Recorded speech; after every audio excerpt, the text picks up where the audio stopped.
Né à Pointe-à-Pitre en 1887, Alexis Léger est aujourd'hui considéré, sous le pseudonyme de Saint John Perse, comme l'un des plus grands poètes français du XXe siècle.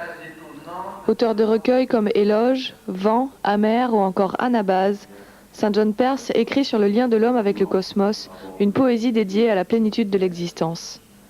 Prix Nobel de littérature en 1960, il meurt en 1975, laissant derrière lui une œuvre riche et précieuse. C'est pour rendre hommage une fois encore à ce grand nom de la littérature qui était organisé ce week-end à l'auditorium des cours de civilisation française de la Sorbonne, diverses tables rondes autour de l'œuvre de Saint John Perse. Il s'agit de susciter cette lecture, il s'agit de l'encourager, notamment auprès des jeunes pour qui le rapport à la littérature n'est pas aussi évident qu'auparavant. Donc il faut trouver, à mon sens, d'autres voies, des voies de diffusion nouvelles et des voies de transmission d'une parole qui nous est très très chère parce que il me semble que Saint John Perse a posé les problèmes essentiels de la destinée humaine. Issu d'une famille de propriétaires terriens descendant des premiers colons, Alexis Léger quitte la Guadeloupe avec sa famille en 1899 pour s'installer à Pau. C'est alors que pour lui commence l'exil.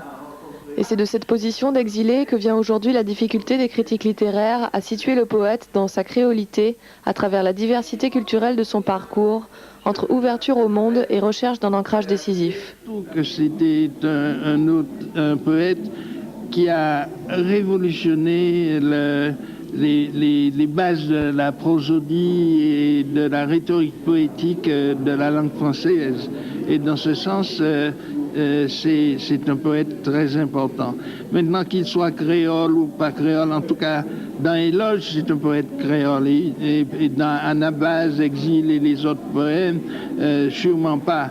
Mais j'ai expliqué qu'il y a un dédoublement de la pensée chez Saint John Perse qui n'est pas apporté à son débit, mais à son crédit.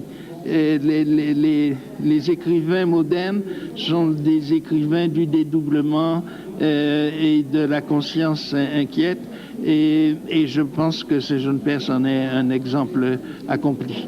Saint John Perse, un grand poète envers qui le devoir de mémoire ne s'arrête pas après cette journée durant laquelle chacun aura pu lui rendre son hommage, puisque dès le mois de novembre prochain, la revue d'études persienne La Nouvelle Anabase devrait paraître pour continuer de diffuser l'œuvre et la pensée du poète.